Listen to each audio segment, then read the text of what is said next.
Two people start the exact same job, on the exact same day, with the exact same skills.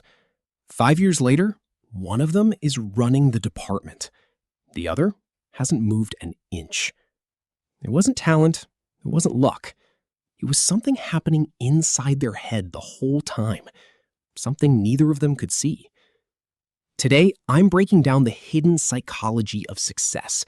6 real research-backed patterns that quietly decide who builds the life they want and who stays stuck no matter how hard they try. Stay until the end, because number 6 is the one most people never even consider. It starts with a single belief most people carry without ever questioning it, a belief about where ability actually comes from.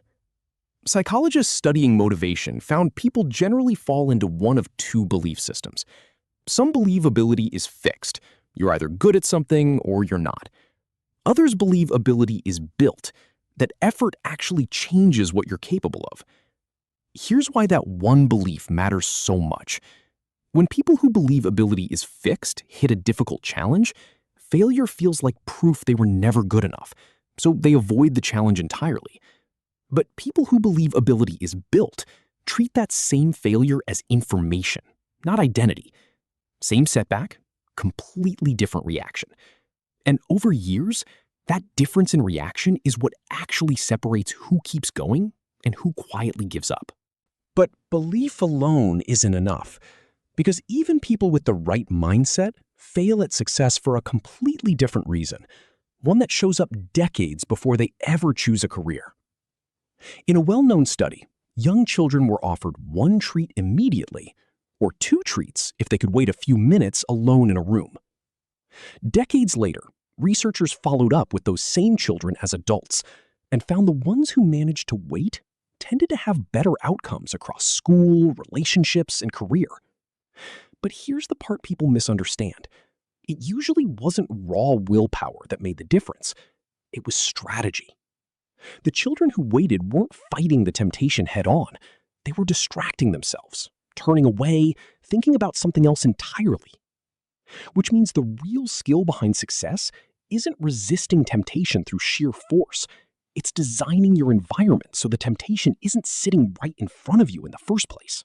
Then there's a trap that convinces smart, capable people to sabotage themselves right before they succeed, and almost nobody realizes they're doing it. It's called self-handicapping, and it's more common than fear of failure. Success brings visibility, new expectations, a higher bar you now have to keep clearing in front of other people.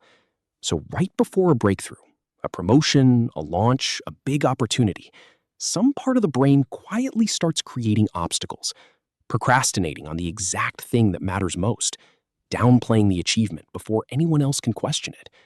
Staying small feels safer than being seen and risking a bigger, more public failure. The uncomfortable truth is that some people aren't afraid of failing. They're afraid of what happens if they don't. Even if you push past that fear, there's still the question of who you believe is actually in control of what happens to you next. And the answer changes everything. Psychologists call this your locus of control. Some people carry an internal locus of control, a core belief that their own actions and decisions directly shape their outcomes. Others carry an external locus of control, a belief that outcomes mostly come down to luck, circumstances, or other people. Research consistently shows people with a stronger internal locus of control take more initiative, recover faster after setbacks, and simply keep trying longer, because in their mind, trying again is never pointless. The good news is, this isn't fixed at birth. Every small win, where your own action visibly changed an outcome, even a tiny one, quietly shifts that belief further inside your control. And once you believe your actions actually matter, the next problem is time. Because real success almost never arrives the way people expect. It's rarely one dramatic decision.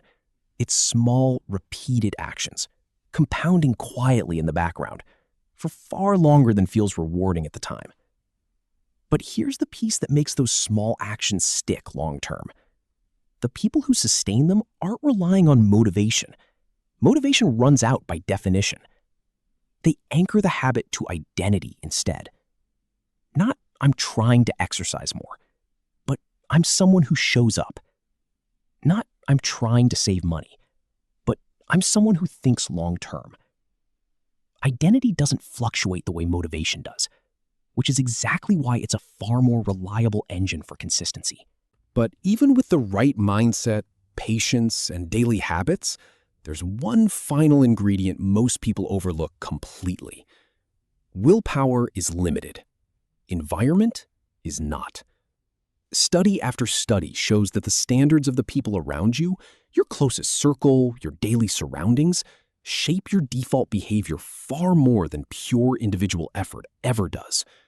Someone surrounded by people who treat effort as normal will find consistency easy without even trying.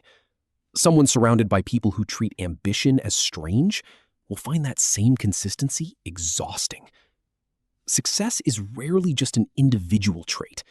It's often the quiet byproduct of which environment someone chose to stand in. The hidden psychology of success was never about talent people are born with. It's 6 learnable patterns. The belief that ability can grow, the patience to wait for the bigger reward, the courage to be visible, the sense that your actions matter, the consistency that compounds quietly, and the environment that makes all of it easier instead of harder.